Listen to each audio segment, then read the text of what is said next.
Students, आज हमारे पास topic है इम्पोर्टेंस ऑफ एकॉस्टिक्स के सूती निगाहबानी की जो हमारे पास अहमियत है वो क्या है। हमने साउंड्स की करेक्टरिस्टिक्स के बारे में पढ़ा, साउंड की रिफ्लेक्शन के बारे में पढ़ा, फिर हमने डिफरेंट क्वालिटीज़ की करेक्टरिस्टिक खूबियाँ देखी इसकी। आज हमने देखना है कि इस साउंड की जो हमारे पास अहमियत है वो अहमियत क्या होती है और किस तरह से हमारी रोज़मर्रा ज़िंदगी में इसका अहम किरदार है। अब क्या है कि हमारे पास सूती निगाहबानी जो है या इंपॉर्टेंस ऑफ एकॉस्टिक्स जो है इसको डिफाइन कैसे करते हैं।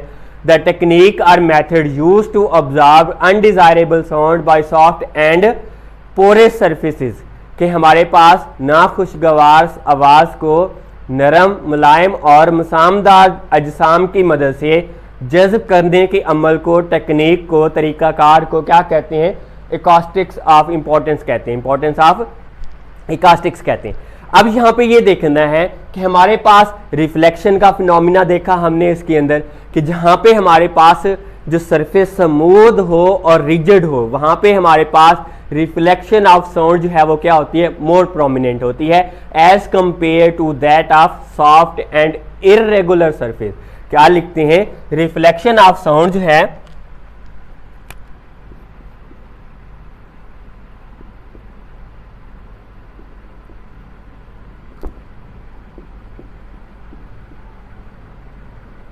क्या है?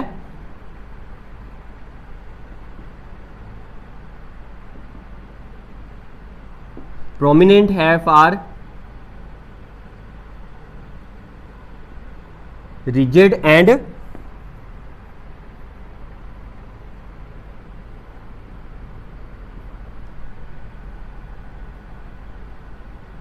surface and less for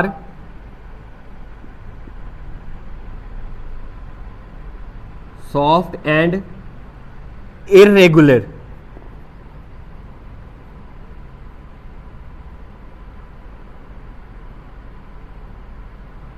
irregular surface मतलब कि हमारे पास सरफेस जो है वो रिजिड हो, सख्त हो और वो क्या हो? प्लेन हो, उसके ऊपर आकर साउंड टकराती है तो ज़्यादा से ज़्यादा क्या होती है?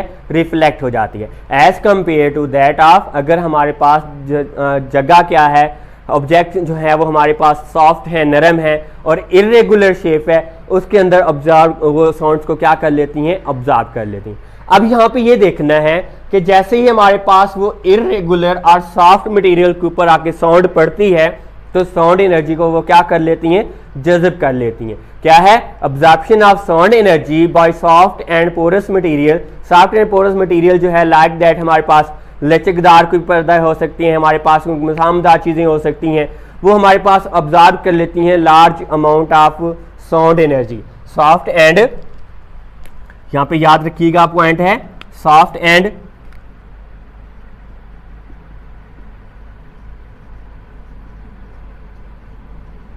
porous surfaces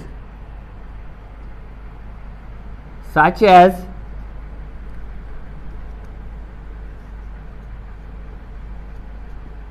draperies and rugs are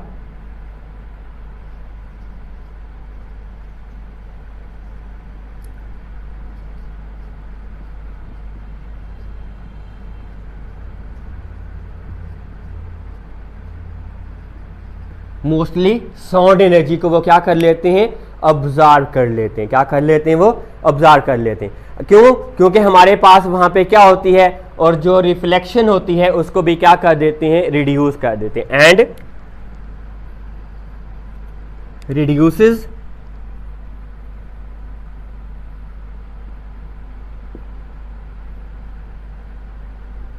Eeco. Eeco को जो रिफ्लेक्शन होती है उसको भी क्या कर देते हैं? रिड्यूस कर देते हैं। अब यहाँ पे हमने याद देखा है कि हम इसके अंदर इस्तेमाल कर रहे हैं सॉफ्ट एंड पोरस मटेरियल। क्या इस्तेमाल कर रहे हैं? सॉफ्ट एंड पोरस मटेरियल जो है इसका हमारे पास एडवांटेजेस क्या है? अगर हम सॉफ्ट एंड पोरस मटेरियल्स को बड़े बड़े हॉल्स हैं, क्लासरूम्स हैं, हमारे पास थिएटर्स हैं, वहाँ सीलिंग्स हैं, हमारे पास फ्लोर ऑफ रूम्स हैं, the reflecting surface areas of हैं, उसके अंदर अगर लगाएं तो हमारे पास वहाँ पे जो साउंड्स की गार्बेल्ड होती है, मतलब मल्टीपल ऑफ रिफ्लेक्शन जो होती है, उसको क्या कर लेती हैं, वो ऑब्जर्व कर लेते हैं। मतलब कि एडवांटेजेस हैं कि हमारे पास by using soft material in noisy places, कि नाइसी प्लेसेस हैं हमारे पास, वहाँ पे क्या कर देते हैं, उस लेवल्स को रिड्यूस कर देते हैं by using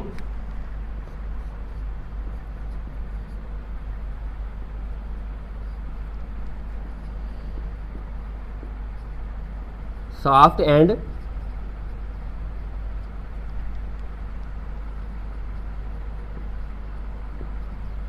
material in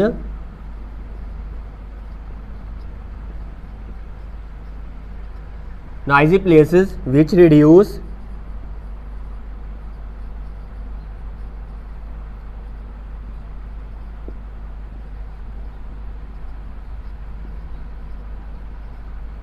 noisy level, उसका जो नॉइजी लेवल होता है उसको क्या कर देता है, रिड्यूस कर देता है फॉर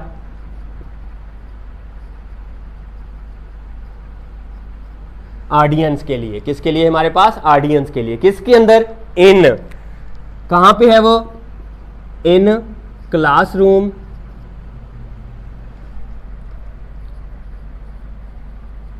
हमारे पास है, हॉल्स हैं, और या हमारे पास क्या है, इन थिएटर एरिया जो होते हैं हमारे पास, उसके अंदर जो है अगर हम इसका इस्तेमाल करते हैं तो वो क्या कर देते हैं, उसको रिड्यूस कर देते हैं। अब अगर यहाँ पे देखें कि हमारे पास सीलिंग्स होती हैं हमारे पास हॉल्स की, इसकी थिएटर्स की, वो मल्टीपल रिफ्लेक्शन, उसकी रिफ्लेक्शन होती है। अगर हमारे पास आवाज़ बार बार टकरा के आती है, मल्टीपल रिफ्लेक्शन की सूरत में आती है, तो उसको हम क्या कहते हैं, रिवर्बरेशन ऑफ साउंड कहते हैं। क्या कहते हैं इसको, if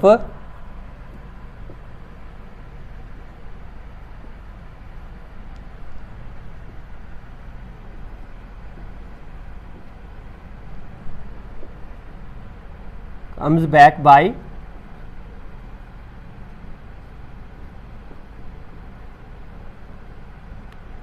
multiple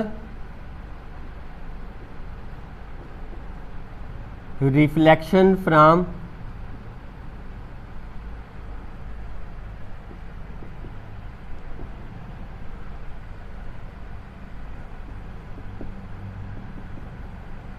rigid and smooth surface is called reverberation,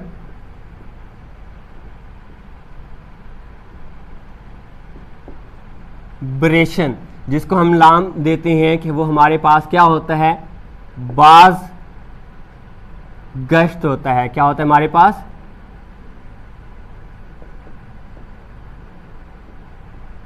बाज गश्त कहलाता है। क्या कहलाता है हमारे पास, बाज गश्त कहलाता है। अब यहाँ पे ये देखना है कि इसके लिए हम यूज आर कर्व सीलिंग, हम जो हमारे पास देख रहे होते हैं हमारे पास in classrooms, halls and theatres hall,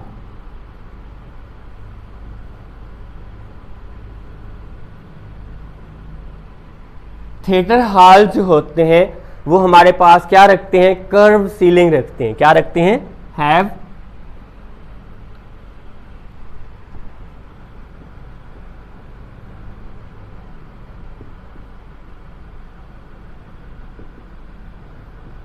मतलब कि हमारे पास क्लासरूम है या हमारे पास असेंबली हॉल्स हैं या हमारे पास क्या चीज़ें कि हमारे पास थिएटर्स हॉल्स हैं, उनकी छतें जो होती हैं उसको थोड़ा सा क्या रखा जाता है, कर्व नुमा रखा जाता है।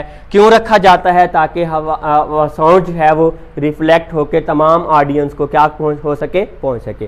कॉन्फ्रेंस हॉल्स हैं, थिएटर्स हॉल्स हैं, are curve so the reflection में reach so that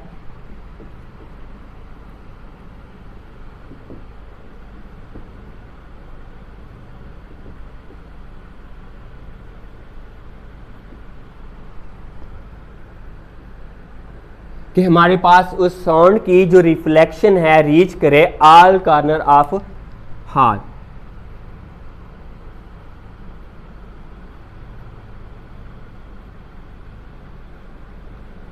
of the hall, कि मतलब किस तरह से रखी जाती है कि हमारे पास क्या है, एक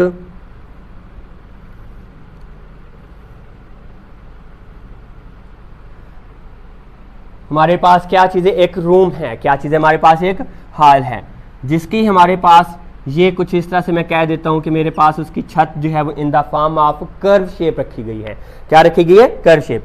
अगर यहाँ पे हमारे पास क्या चीज़ है, एक म्यूजिक सिस्टम रखा हुआ, साउंड सिस्टम है, तो यहाँ से निकलने वाली जो साउंड है वो इस तरह से निकल रही है, ऐसे।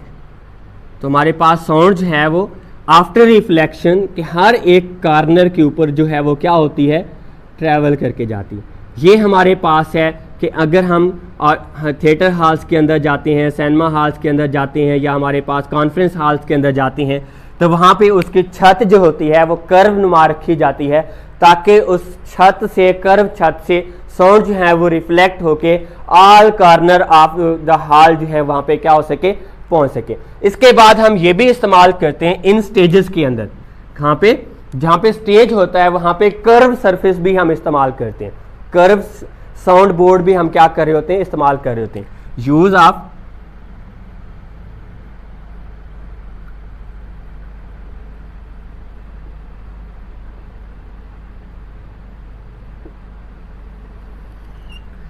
ऑफ कर्व्ड साउंड बोर्ड्स का भी हम क्या कर रहे होते हैं, इस्तेमाल कर रहे होते हैं। Placed behind the stage sound after, place किया जाता है इसको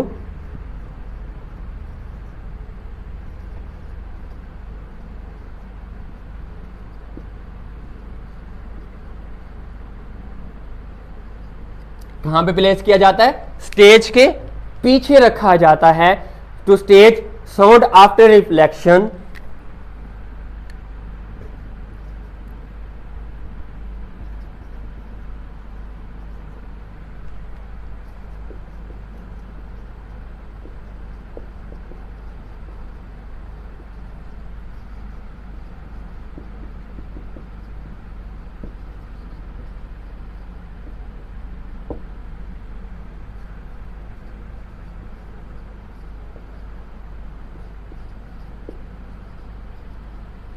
all the corner of, distributed हो सके all the corner of the hall, कि हमारे पास हर एक हिस्से के अंदर का जो हॉल है, मतलब ये हमारा हॉल है, अगर इस स्टेज के पीछे अगर हम उसकी रिफ्लेक्टिंग सरफेस लगा दें तो यहाँ पे भी हमारे पास साउंड जो है रिफ्लेक्ट होके तमाम कॉर्नर के अंदर क्या होती है, फैलती है, ताकि ऑडियंस जो है, सुनने वाले जो हैं वो आवाज़ को क्या कर सकें, आसानी से सुन सकें। तो इसके लिए हमारे पास जो सरफेस इस्तेमाल की जाती है वो भी कर्व होती है। किस तरह की होती है कि अगर हमारे पास ये कर्व बोर्ड है, यहाँ पे हमारे पास क्या चीज़ है, कुछ सोर्स पड़ा हुआ, क्या पड़ा हुआ है, सोर्स मतलब साउंड सिस्टम पड़ा है। यहाँ से निकलने वाली जो साउंड है, क्या है, यहाँ से निकलने वाली जो साउंड आके इसके ऊपर टकराती है, तो वो हमारे पास किस तरह से वापस जाती है, वो हमारे पास फैलती है ऑल कॉर्नर द हॉल, कि हर एक कॉर्नर को क्या होती है, वो वापस जाती है। इस तरह से हमारे पास जो है वो क्या होती है, साउंड जो है वो फैलती है। किसके अंदर, हम कार्डबोर्ड्स के जब हम इस्तेमाल कर रहे होते हैं, किसके, स्टेज के पीछे, कि हमारे पास साउंड ऑफ रिफ्लेक्शन जो है, साउंड जो है वो हर एक को एक जैसी सुनाई दे, एक जैसा हमारे पास लेवल रहे, तो उसके लिए हम क्या इस्तेमाल कर रहे होते हैं, कार्डबोर्ड्स का भी हम इस्तेमाल कर रहे होते हैं, सरफेस साउंड बोर्ड्स का इस्तेमाल कर रहे होते हैं। अगर हम किसके अंदर बैठे हैं, क्लासरूम है, हॉल्स हैं या थिएटर्स हॉल हैं, वहाँ पे हम किसका इस्तेमाल कर रहे होते हैं, कर्व सीलिंग का हम इस्तेमाल करते हैं, ताकि उसके अंदर हमारे पास जो साउंड है तमाम कॉर्नर के अंदर रिफ्लेक्शन होके एक जैसी पहुँचे। ये था हमारा आज का टॉपिक कि सूती निगाहबानी क्या होती है, उसकी अहमियत क्या होती है। ओके बेटा, अल्लाह हाफिज़।